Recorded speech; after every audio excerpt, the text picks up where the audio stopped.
Meu irmão, minha irmã, mais uma vez nos encontramos através do nosso canal no YouTube para falarmos das maravilhas de Deus, falarmos da misericórdia de Deus.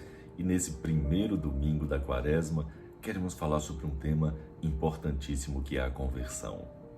E eu convido você, antes de começarmos a nossa reflexão, de, se não for ainda inscrito no nosso canal, que se inscreva e ative o sininho para as notificações. Assim que postarmos algo, vocês estarão sintonizados, conectados conosco. Nós estamos no tempo da Quaresma, que é um tempo profundo de conversão, de transformação. Estamos no primeiro domingo, que é um tempo sagrado para uma renovação interior, em preparação à grande festa da Páscoa. Nós buscamos essa palavra de Deus, e essa palavra de Deus nos lembra que as tentações, elas podem impedir esse renascer para a vida nova. E essa palavra nos convida e nos convoca a seguir o caminho de Jesus, renovando a nossa fidelidade ao Deus vivo, ao Deus verdadeiro, ao Deus de Jesus Cristo.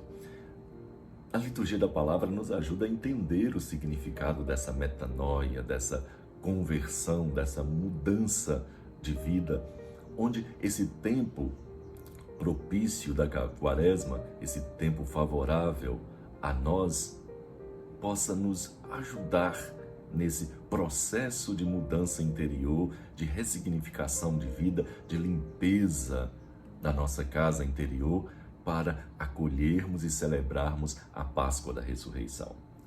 A primeira leitura do livro do Deuteronômio fala da tentação que o povo de Israel sofreu no deserto, a idolatria existente naquelas regiões e religiões fáceis, uma religião fácil que oferece um Deus ali muito fácil, para seduzir o povo de Deus. Mas por isso, antes de entrar na terra prometida, Moisés convida então o povo a renovar o compromisso feito no Sinai, na aliança, e convida esse povo a oferecer ao Senhor os primeiros frutos da terra, como agradecimento. Era um gesto de gratidão pelos favores passados e pela colheita. Eles tinham uma colheita abundante e ofereciam então a Deus essas primícias. Era, na verdade, uma profissão de fé no Deus libertador, que havia livrado aquele povo do Egito e que havia introduzido agora na terra prometida. Reconhecia quem era o seu Senhor assim.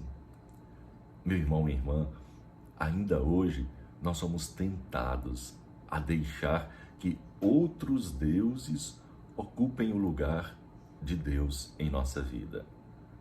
Que outros deuses? A vaidade, o poder, o dinheiro, o status, o êxito social. São situações e realidades que muitas vezes podem nos seduzir, e nós precisamos dizer não a esse tipo de idolatria. A segunda leitura nos fala da tentação daqueles que pensam que a salvação é uma conquista apenas nossa e não é um dom gratuito de Deus. Paulo, quando escreve aos Romanos, ele afirma: precisa converter-se a Jesus, reconhecê-lo como o seu Senhor e acolher no coração essa salvação que Jesus veio trazer. Jesus veio trazer do Pai, como o enviado do Pai. E o Evangelho que hoje nós meditamos, Lucas, no capítulo 4, versículos de 1 a 13, apresenta as tentações de Jesus. Jesus, após o batismo no Rio Jordão, ele passa 40 dias no deserto, em oração, em jejum. ele revive em sua experiência pessoal o caminho que o povo de Deus passou no deserto. Eles ficaram 40 anos peregrinando no deserto. E agora Jesus passa 40 dias em profunda oração, experiência pessoal de comunhão com o Pai, e ele faz o jejum. E no finalzinho, Jesus é então tentado por Satanás. E o evangelista São Lucas fala de 3 tentações, que são um resumo do que poderia desviar Jesus daquela missão que o Pai havia lhe confiado. São também um retrato das tentações que cada um de nós deve vencer para que nós não possamos nos desviar do projeto de Deus. Jesus, ele recusa o caminho do materialismo, ele recusa o caminho do poder, do prazer, ele recusa o prestígio. E nessas 3 tentações, nós vemos como são similares a muitas das tentações que nós enfrentamos em nosso dia a dia. Primeiro, a tentação de transformar pedra em pão.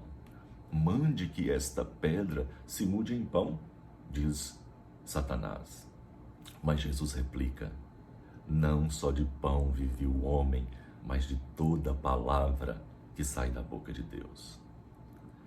Meus irmãos, minhas irmãs, quantos são tentados a buscar apenas o pão material, a ter muitas coisas?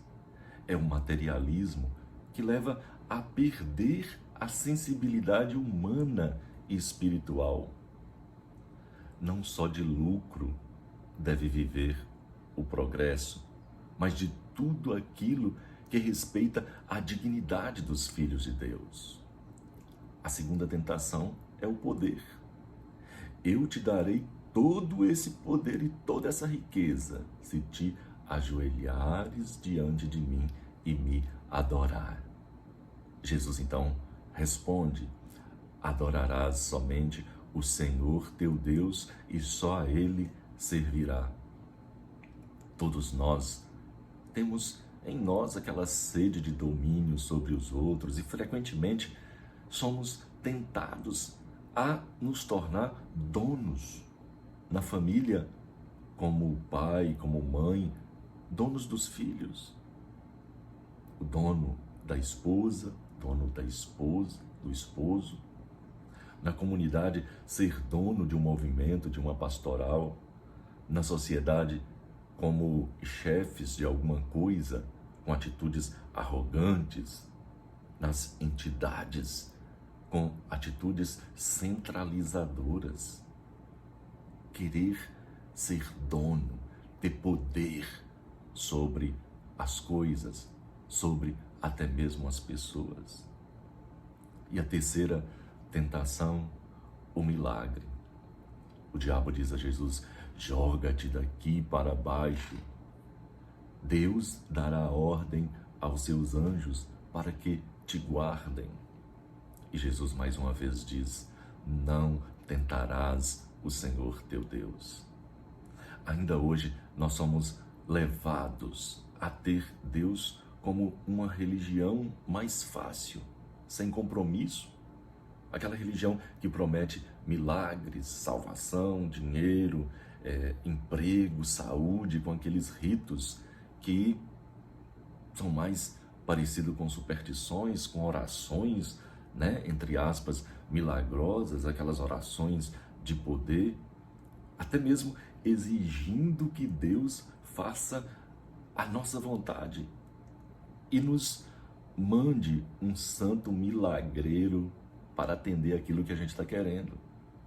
Essa sede de milagres, essa sede de coisas fáceis, sem se comprometer.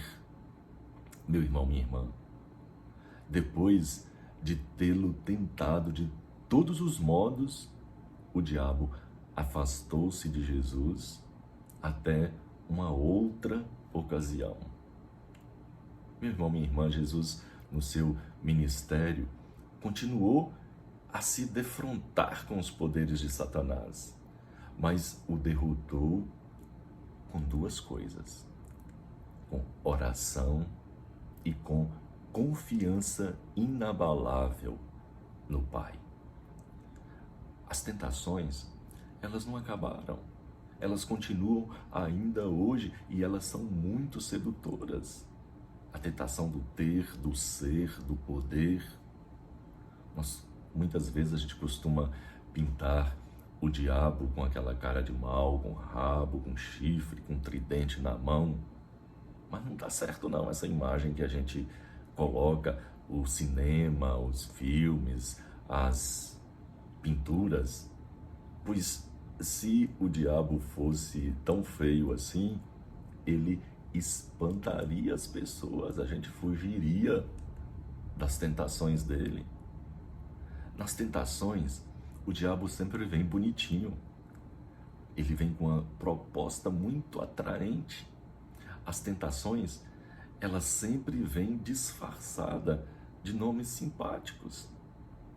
A ambição vem disfarçada de nome de responsabilidade, de competência. A fome de poder, ela vem disfarçada como um exercício de liderança para o bem de todos. A desonestidade vem disfarçada como esperteza, ser esperto. A libertinagem, ela vem disfarçada como liberdade. Somos donos de nós mesmos, de nossos corpos, de nossa vida. Meu irmão, minha irmã, as tentações são uma realidade que o próprio Cristo enfrentou. Mas ele enfrentou e venceu. Ele venceu a provação e nos fez herdeiros dessa vitória. Somos herdeiros dessa vitória. E precisamos ter a mesma coragem de, com oração, com jejum, com caridade, os exercícios quaresmais, enfrentar toda e qualquer tentação e com Jesus vencê-las. Quais são as nossas tentações mais frequentes? A tentação do ter, a tentação do poder e a tentação do prazer. Isso tudo nos faz querer ter uma religião sem compromisso, que é um perigo para todos nós. Deus, meu irmão, minha irmã, Deus tem planos sobre cada um de nós. E as tentações, elas em nossa vida procuram nos desviar desses planos que Deus tem para nós. Qual a nossa atitude diante dessas tentações? Cedemos? Ou nos colocamos diante de Deus com espírito, com verdade e conseguimos ter as respostas através de nossa fé? Dizer não à tentação, dizer não às seduções, dizer não a uma religião fácil, dizer não à mentira, dizer não à injustiça, dizer não a essa sede desenfreada de poder que leva a guerras e destruições, como nós estamos vendo na Europa, depois de tanto tempo, o continente enfrentando mais uma vez guerras, tantas gentes inocentes morrendo por causa da sede de poder de alguns, por causa da vaidade de outros. Meu irmão, minha irmã, que nós, nesse tempo de Quaresma, saibamos estar cada vez mais sintonizados com o Senhor, conectados com Ele, usando essa linguagem da tecnologia, mas estarmos inteiramente unidos a Ele para dizermos com Jesus não. Não à tentação do prazer, do ter e do poder. Que possamos viver essa Quaresma de forma santa, vivendo a graça da graça com o Espírito de Deus. Louvado seja nosso Senhor Jesus Cristo, para sempre seja louvado. E abençoe-vos o Deus onipotente, o Pai, o Filho e o Espírito Santo, e permaneça para sempre. Amém. Fique em paz e até o nosso próximo encontro.